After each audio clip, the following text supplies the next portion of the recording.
Assalamualaikum warahmatullahi wabarakatuh. Perkenalkan, nama saya Rafa Raditya Pratama dari Ejaan Mansujo kelas 5. Hai teman-teman, masih pada puasa kan? Semoga puasa kita di bulan Ramadan ini penuh berkah dan ridho dari Allah Subhanahu wa Ta'ala.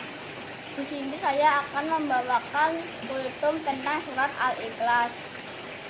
Rasulullah Muhammad SAW pada suatu ketika bersabda, demi Allah yang jiwaku digenggamnya, sesungguhnya Qul huwallahu ahad itu tertulis di sayap malaikat Jibril. Allahu samad itu tertulis di sayap malaikat Mikail. Lam yalid wa lam yulad tertulis pada sayap malaikat Israel. Walam yakullahu kufuwan ahad tertulis pada sayap malaikat Israfil.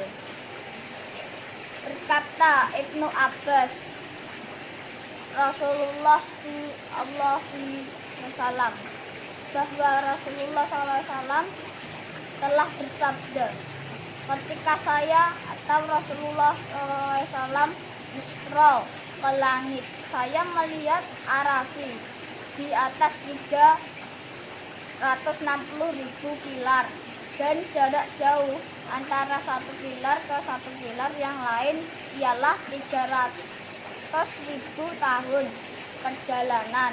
Pada tiap-tiap pilar itu terdapat padang pasir yang jumlah 12.000 dan luasnya setiap satu padang itu seluas dari timur hingga ke barat.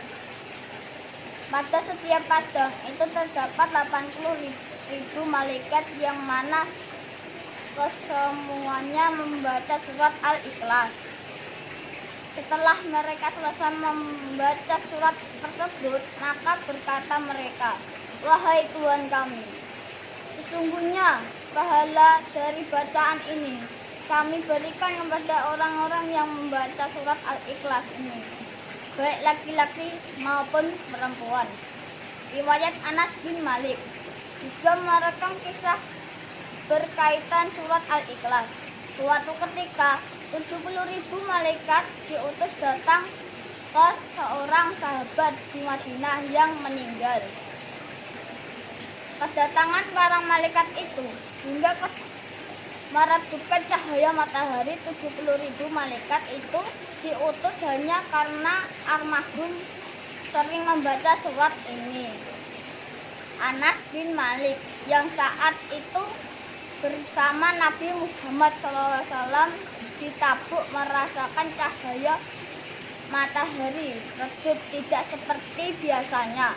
Dan malaikat Jibril datang kepada Nabi untuk memberikan kejadian yang sedang terjadi di Madinah. Rasulullah SAW bersabda, barang siapa bacaan surat Al-Ikhlas sewaktu sakit hingga dia meninggal dunia, maka tubuhnya tidak akan membusuk di dalam kuburnya. Akan selamat dia dari kesempitan kuburnya, dan para malaikat akan membawanya dengan sayap mereka melintasi titian Shiratul Mustaqim lalu menuju ke surga. Sebenarnya subhanallah, semoga kita bisa mengamalkannya, amin. Demikian teman-teman, semoga kultum hari ini bisa memberikan pencerahan pada hati kita. Meskipun dalam musibah wabah virus corona yang melanda Indonesia bahkan dunia, kita jangan menyerah, tetap di rumah dan selalu menjaga kesehatan.